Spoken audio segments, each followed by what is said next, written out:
दोस्तों नमस्कार, बहुत बहुत स्वागत है आपका आपके अपने चैनल मार्केट स्टडीज़ पर। बात कर रहे हैं ब्राइटक्रोम ग्रुप लिमिटेड की, एक डिजिटल मार्केटिंग कंपनी जो वर्ल्ड वाइड प्रेजेंस रखती है। 50 रुपीज़ के नीचे स्टॉक आ चुका है, बेहतरीन स्टॉक है और फंडामेंटल वाइज इसको अभी डिटेल्ड में आपको बताने जा रहा हूँ। टेक्निकली भी बात करेंगे कि इन लेवल्स के ऊपर इस स्टॉक को खरीदना फ़ायदे का सौदा रहेगा या फिर घाटे का, इस चीज़ को समझने की कोशिश करेंगे। लेकिन इससे पहले कंपनी के बारे में कुछ बड़ी बातें जान लेते हैं। एक ब्राइटक्रोम ग्रुप लिमिटेड एक डिजिटल मार्केटिंग कंपनी है।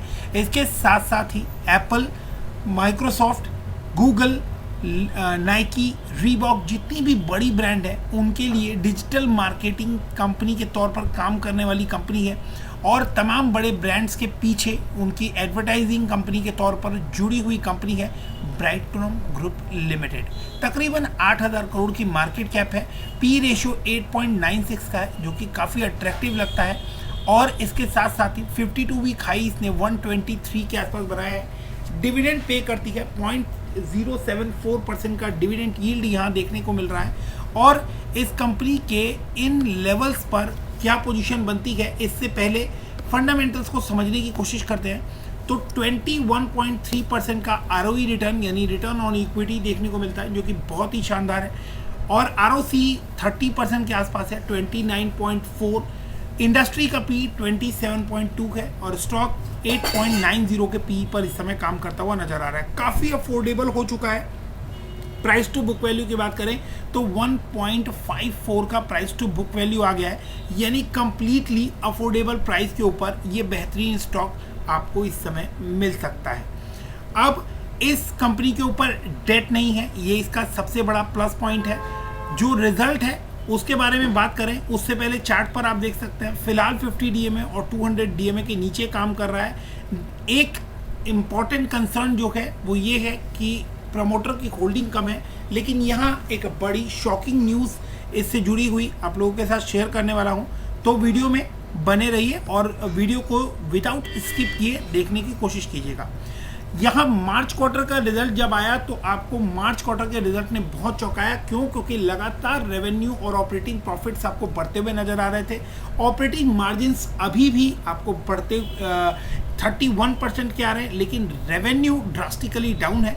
800 करोड़ के आसपास रेवेन्यू डाउन हुई है मार्च क्वार्टर में और नेट प्रॉफिट भी आपको डाउन होता हुआ दिखाया है। 371 करोड़ के कंपैरिजन में 223 करोड़। लेकिन मार्च 21 से जब कंपैरिजन करेंगे तो 140 करोड़ के कंपैरिजन में 223 करोड़ का नेट प्रॉफिट यहाँ देखने को मिलता है। तो जहाँ एक और क्वार्टरली परफॉर्मेंस जो है वो निराश करती हुई नजर आती है, वहीं जब आप इसको ईयरली परफॉर्मेंस के बेसिस पर देखेंगे तो बहुत ही शानदार रिजल्ट रहे हैं। मार्च 22 को ईयर ऑन ईयर कंपैरिजन करें मार्च 21 से तो आप देखेंगे कि ऑपरेटिंग मार्जिन फ्लैट है 30% के आसपास और 1500 करोड़ का ऑपरेटिंग प्रॉफिट ईयरली बेसिस पर देखने को मिला है, जो कि पहले 865 करोड़ था। 2800 करोड़ के रेंज में सेल थी मार्च 21 में, जो कि अब आप देख सकते हैं 5020 करोड़ के रेंज में यहाँ नज़र आ रही है। प्रॉफिट बिफोर टैक्स ऑलमोस्ट आपको डबल होता हुआ नजर आ रहा है और नेट प्रॉफिट आपको 483 से 912 करोड़ के रेंज में जाता हुआ नजर आ रहा है। यानी ईयरली बेसिस की बात करें तो आपको परफॉर्मेंस डबल होती हुई नजर आ रही है एग्जैक्टली, चाहे वो रेवेन्यू हो, ऑपरेटिंग प्रॉफिट हो या नेट प्रॉफिट हो। और क्वार्टरली बेसिस पर परफॉर्मेंस जो है वो हल्का निराश करती हुई नजर आती है। बेहतरीन स्टॉक प्राइस CAGR आप यहाँ देख सकते हैं 60%, 160% एंड 427% का स्टॉक प्राइस CAGR हमें यहाँ देखने को मिल रहा है। डबल डिजिट ग्रोथ है 18%, 17%, 18%, 21% और कंपाउंड प्रॉफिट ग्रोथ भी आप देखेंगे 17, 16, 27 और 89% और कंपाउंड सेल्स ग्रोथ भी 15%, लास्ट 3 ईयर्स की 25% और ट्रेनिंग 12 मंथ्स में 76% की सेल्स ग्रोथ यहाँ देखने को मिल रही है। तो फंडामेंटल वाइज बहुत ही स्ट्रॉन्ग कंपनी है। एक क्वार्टर के लैग करने से कंपनी को कोई फर्क नहीं पड़ रहा है और कंपनी जो है वो लगातार आपको बेहतरीन परफॉर्म करता हुआ नजर आ रही है। जो हल्का फुल्का डेट इनके ऊपर था 200 करोड़ के आसपास, वो 188, 158, 94, 81 लगातार आपको डिक्रीज होता हुआ दिखाई दे रहा है। और करंट पोजीशन की बात करें तो ये एक नील डेट वाली डेट फ्री कंपनी फिलहाल होती हुई आपको नजर आ रही है।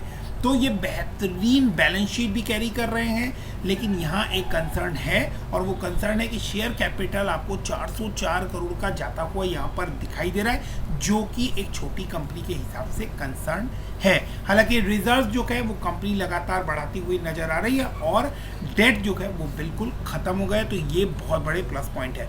और अब आपको वो बड़ी खबर यहाँ पर समझनी होगी, जिस खबर की वजह से ये स्टॉक फिलहाल बहुत ही ज़्यादा चर्चा में है।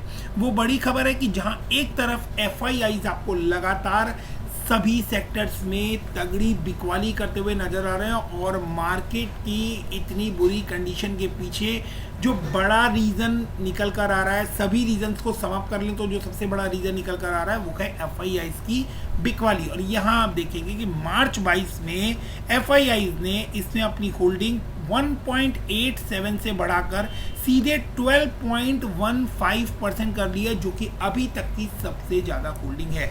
यहाँ एक बड़ा कंसर्न है कि प्रमोटर ने अपना स्टेक कम किया है 4% के आसपास, लेकिन एफआईआईज ने यहाँ अपना स्टेक बढ़ाया है, क्योंकि एक ग्लोबल प्रेजेंस वाली कंपनी है और नेशनल और इंटरनेशनल सभी ब्रांड्स के साथ जुड़ी हुई कंपनी है।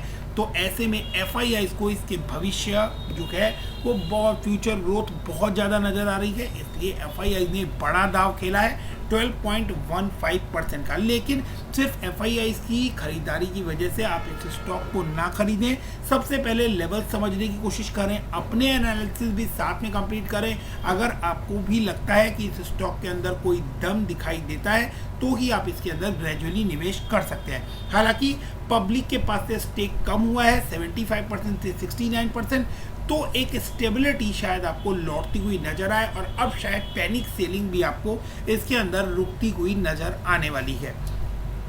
हालांकि ये बहुत शॉर्ट टर्म में अगर बात करें तो स्टॉक वॉलेटाइल रह सकता है। अब बात करें चार्ट के ऊपर क्या इंपॉर्टेंट लेवल देखने को मिल रहे हैं, तो डेली कैंडल चार्ट पर बात करें तो 49.65 का आरएसआई लेवल आपको फिलहाल देखने को मिल रहा है, जो कि एक स्टेबिलिटी दिखा रहा है। बहुत ज़्यादा मजबूती नहीं है, लेकिन बहुत ज़्यादा कमजोरी भी यहाँ देखने को नहीं मिल रही है। आरएसआई के लेवल पर 49.65 का लेवल इस समय चल रहा है, यानी कि यहाँ से आपको एक बाइंग जोन क्रिएट होता हुआ नजर आ रहा है। अब चार्ट के ऊपर जब आप नज़र डालेंगे तो ऑल टाइम चार्ट पर आप देखेंगे तो यहाँ पर आपको देखने को मिलेगा कि स्टॉक ने एक रेंज को ब्रेकआउट दिया था, और उस रेंज को ब्रेकआउट देने के बाद वापस उन्हीं लेवल्स के ऊपर सपोर्ट लेता हुआ नजर आ रहा है। यहाँ आप देख सकते हैं, यहाँ पे एक रेंज बनी हुई है जिस पर इस स्टॉक ने मल्टीपल टाइम यहाँ पर रेजिस्टेंस फेस किया है, और इन्हीं लेवल्स पर आप देखेंगे कि मल्टीपल टाइम्स आपको यहाँ पर सपोर्ट आता हुआ भी नजर आ रहा है। और इन लेवल से जब ब्रेकआउट आया तो ब्रेकआउट जो है वो आपको यहाँ 122 तक जाता हुआ नजर आया।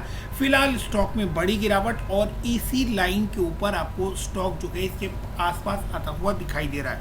तो 40.50 के ऊपर स्टॉक करेंटली प्लेस्ड है, और 37-35 के आसपास एक अच्छा सपोर्ट बनता हुआ नजर आ रहा है, जहां से पूरी चांसेस बनती है कि स्टॉक आपको वापस से एक पुल बैक, एक रिकवरी जो है या टर्न अराउंड जो है वो आपको आता हुआ दिखाई दे।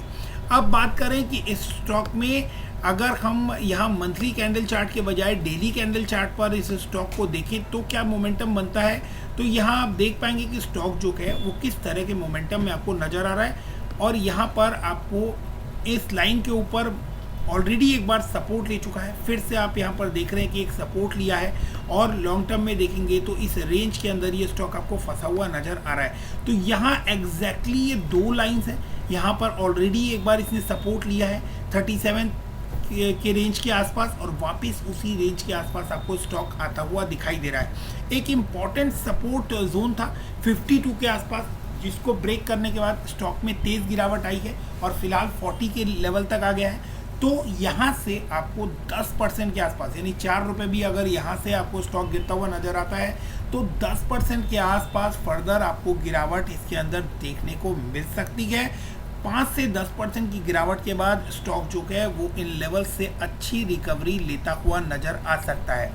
एफआईआईज की खरीदारी एक इंडिकेशन है कि इस स्टॉक में कुछ बड़ा मोमेंटम होता हुआ नज़र आ सकता है, लेकिन बिलो 50 स्टॉक है और फिलहाल आपको काफ़ी रिस्की स्टेज पर ये स्टॉक दिखाई दे रहा है। तो जिन लेवल्स के से टूटकर ये स्टॉक इतनी तेजी से नीचे आया है, अब वो लेवल्स इसके अंदर एक रेजिस्टेंस का काम करने वाले हैं, यानी 55 रुपीज़ का जो लेवल है वो एक रेजिस्टेंस का काम करेगा। और उसके बाद आप देखेंगे 70 रुपीज़ के लेवल्स बनते हैं जहां पर रेजिस्टेंस आता हुआ दिखाई दे रहा है। इसके बाद स्टॉक में आपको बड़ी तेजी देखने को मिलने वाली है।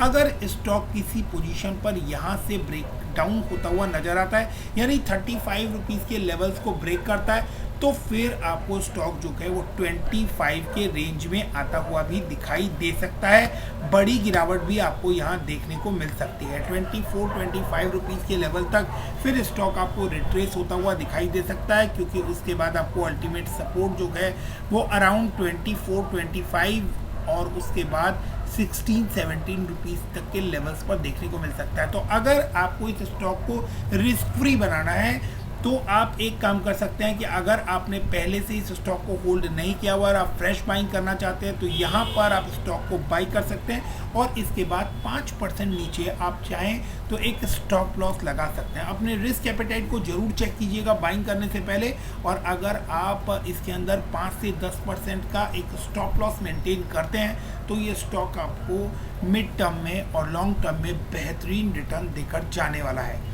FII की खरीदारी और RSI के सपोर्ट लेवल के बनने से आपको इस स्टॉक के अंदर एक स्ट्रॉन्ग पुल बैक आने की चांसेस यहाँ बनती हुई नजर आ रही है। डेली कैंडल चार्ट पर स्टॉक फिलहाल काफ़ी वीक नजर आ रहा है। 25.79 का RSI है, जो कि एक जोरदार पुल बैक यहाँ पर आपको इंडिकेट कर रहा है, जो कि आता हुआ यहाँ पर आपको दिखाई दे सकता है। जब भी 30 के नीचे कोई स्टॉक जाता है RSI के लेवल पर, तो वहाँ से एक स्ट्रॉन्ग पुल बैक की चांसेस बनती है। मिलते हैं अगली वीडियो में, तब तक के लिए stay fit, stay healthy, stay invested. कोई भी सवाल या सुझाव हो तो कमेंट सेक्शन में जरूर कीजिएगा। Thank you very much.